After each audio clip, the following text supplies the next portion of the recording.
Après plusieurs années d'attente, le scénariste Tom King vient enfin conclure sa longue série sur Batman avec la série Batman Catwoman qui nous sort cette semaine chez Original Comics. Tom King, vous le connaissez peut-être maintenant, c'est un grand scénariste qui a fait pas mal de sa carrière chez DC Comics et pour lequel il y a quelques années, il nous a offert un magnifique run sur le personnage de Batman dans la période Batman Rebirth,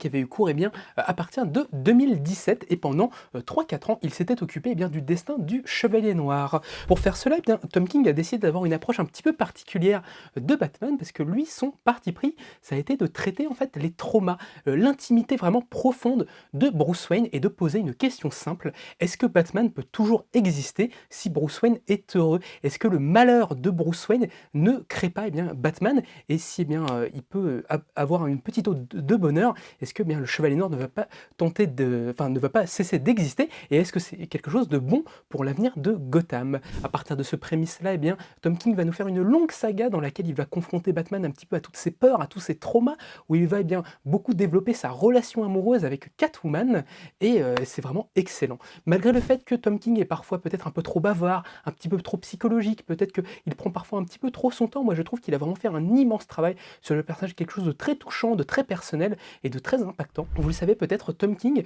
il est un petit peu connu dans le milieu de la bande dessinée aussi parce qu'avant de devenir scénariste, il a travaillé pour la NSA, notamment pendant les guerres d'Irak, et quand il est rentré aux États-Unis, il a eu un gros syndrome post-traumatique et c'est quelque chose qu'il exorcise vraiment dans toutes ses bandes dessinées et qu'il exorcise particulièrement dans son Batman. Donc du coup, on va voir vraiment toute une longue saga là-dessus, quelque chose d'assez intéressant où il va confronter Bruce Wayne au personnage du Batman Flashpoint et Bane, parce que du coup le Batman Flashpoint va représenter un Batman qui a cessé d'aimer, un Batman qui est du coup complètement rentré dans son cycle de vengeance et qui ne veut plus du tout se laisser entraîner par quoi que ce soit. Et Bane, lui, l'homme qui a brisé la chauve-souris, The Man Who Broke the Bat, représente ce que Bruce Wayne pourrait perdre si du coup il se laissait aller au bonheur. Il risque peut-être de croiser des ennemis qui vont lui faire perdre des choses, et du coup c'est toute cette dialectique qui va être développée par le monsieur Tom King et au centre duquel va se passer le personnage de Catwoman. Du coup, comme vous le savez peut-être, Tom King, son run est réédité en ce moment dans des versions intégrales chez Urban Comics, du coup les Batman Rebirth intégrales, qui sont pour l'instant au nombre de 2 et qui vont bientôt ressortir. Et cette semaine, après du coup plusieurs retards aux États-Unis, nous avons enfin le bonheur de pouvoir toucher à l'épilogue un petit peu de cette grande saga, le Batman Catwoman. Pour celui-ci, il est accompagné des magnifiques dessinateurs Clayman, avec qui il avait déjà réalisé certains épisodes de Batman Rebirth, et notamment sa série Heroes in Crisis chez DC Comics. Il est également accompagné par le superbe Liam Sharp, qui vient faire quelques petits dessins, et également par monsieur John Ponleon, qui signe ici son œuvre testamentaire, après laquelle il nous a malheureusement quitté il y a quelques années, mais ça on va en reparler peut-être un petit peu plus tard. Le principe de cette œuvre-là, c'est un petit peu à la manière de beaucoup de choses qu'il avait présentées sur sa série. Tom King va jouer un petit peu sur différentes tonalités et différentes timelines. On va suivre notamment un Bruce Wayne et une Selina Kyle qui viennent tout juste de se marier et qui vont rentrer en confrontation avec le personnage du fantôme masqué, ce personnage inventé dans le film d'animation de Batman, de la série des années 90 de Batman, qui est revenu sur le devant de la scène et qui souhaite se venger du Joker qui aurait assassiné son jeune fils. Du coup, on va voir les Batman Catwoman qui vont tenter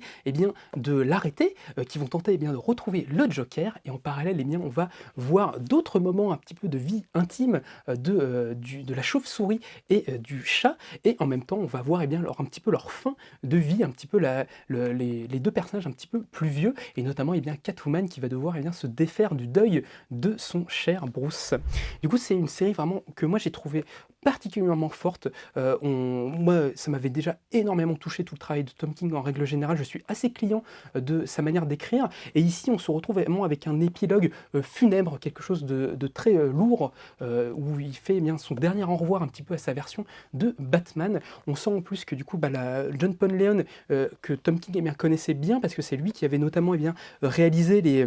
toutes les couvertures de sa série indépendante Sheriff of Babylon, qui est une œuvre très personnelle pour lui, dans laquelle il évoque un petit peu justement la guerre en Irak. du coup, devait réaliser en fait un épisode spécial de Batman Catwoman et il est malheureusement décédé pendant la réalisation de ce dernier. Et bien, pour conclure, eh bien, cet ouvrage-là, des dessinateurs amis en fait sont venus eh bien, lui donner un coup de main. Mais on sent eh bien que la perte de cet auteur-là a beaucoup impacté, je trouve, le reste de la série et qu'on sent vraiment quelque chose de très lourd et un dernier au revoir un petit peu à tout cet univers-là et un dernier au revoir à ce grand artiste que moi j'aimais aussi particulièrement. Et je trouve que ça rajoute une charge encore plus forte à ce récit-là. Ce qui est assez intéressant, c'est que au contraire eh bien, de sa série sur Batman, dans Batman Catwoman, malgré le titre, le personnage principal, c'est vraiment Catwoman. On va vraiment s'intéresser, eh bien, une fois que cette dernière en fait est mariée à Batman, qu'est-ce que ça veut dire pour elle en fait, qu'est-ce que ça veut dire pour toute sa vie, quel est son avenir en fait, elle qui est bien née pratiquement eh bien, dans les détritus de Gotham City et qui est devenue eh bien, une héroïne et la femme de l'homme le plus riche du monde, qu'est-ce que ça veut dire pour elle, où est-ce que va sa loyauté, est-ce qu'elle va à Batman, est-ce qu'elle va au monde criminel. Tom King est vraiment retourne de manière assez intelligente le personnage du fantôme masqué qui, dans le film d'animation, eh bien, était là pour représenter ce que Batman pourrait devenir en fait si justement il s'ancrait dans dans sa quête de vengeance, s'il se laissait eh bien vraiment dévoré par elle, et bien ici, au contraire, le personnage du fantôme masqué va rentrer en résonance avec le personnage de Catwoman, du coup qui est elle aussi quelque part une vengeuse masquée, mais qui est surtout eh bien un amour de Bruce Wayne et de voir eh bien qu'est-ce que ça va dire pour elle, qu'est-ce que ça veut dire pour son futur, et surtout eh bien existe-t-il une rédemption après avoir été un criminel, après avoir tué, après avoir fait toutes ces choses-là. C'est toutes ces thématiques que Tom King eh bien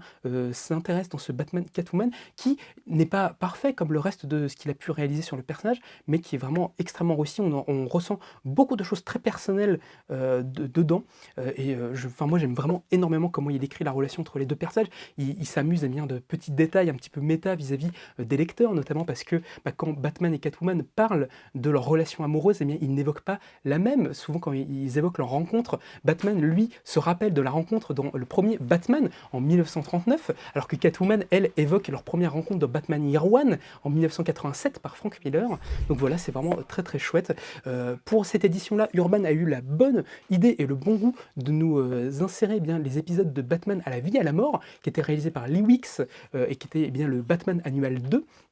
qui était disponible jusqu'à présent eh bien, dans un petit récit inédit, et également eh bien, on nous fournit quelques petites histoires bonus que Tom King a réalisées entre-temps sur Batman. Donc voilà, c'est vraiment la fin d'une grande œuvre sur le Chevalier Noir, un auteur qui a vraiment tenté de transformer le personnage, de rendre Batman heureux, une œuvre tout à fait personnelle pour cet auteur fantastique qui a réalisé eh bien, beaucoup de choses. On sent que Batman pour moi c'est un petit peu l'œuvre maîtresse un petit peu pour l'instant de sa bibliographie. Pour moi c'est l'équivalent du Swamp Thing de Alan Moore, c'est-à-dire c'est l'œuvre pour laquelle il est pour l'instant resté le plus longtemps, sur laquelle il a mis parfois des choses plus personnelles, sur lesquelles il a développé des relations, enfin des questionnements sur l'amour, sur la relation avec l'autre, qui était également au cœur de Swamp Thing, et qui eh bien, est un petit peu justement le centre névralgique de toutes les thématiques que Tom King développe, que ce soit eh bien, sur la dépression, comme dans Mister Miracle, que ce soit eh bien, le questionnement eh bien, vis-à-vis de l'auteur, vis-à-vis de la création, qui peut mettre eh bien, dans Strange Adventures ou dans Rorschach, ou bien vis-à-vis de la nécessité de savoir s'aimer soi-même pour pouvoir aimer l'autre, de savoir se pardonner à soi-même ses propres erreurs pour aller de l'avant, qui était quelque chose qu'il mettait en scène notamment dans sa série Heroes in Crisis, et que moi personnellement qui m'avait vraiment beaucoup touché, malgré également quelques petits défauts par-ci par-là. Donc vraiment, moi Batman Catwoman, si vous aimez un tant soit peu le Chevalier Noir, je vous le recommande beaucoup. Si vous avez aimé le Tom King sur Batman et en règle générale, évidemment c'est un indispensable, c'est une belle lettre d'au revoir à un univers qu'il a participé à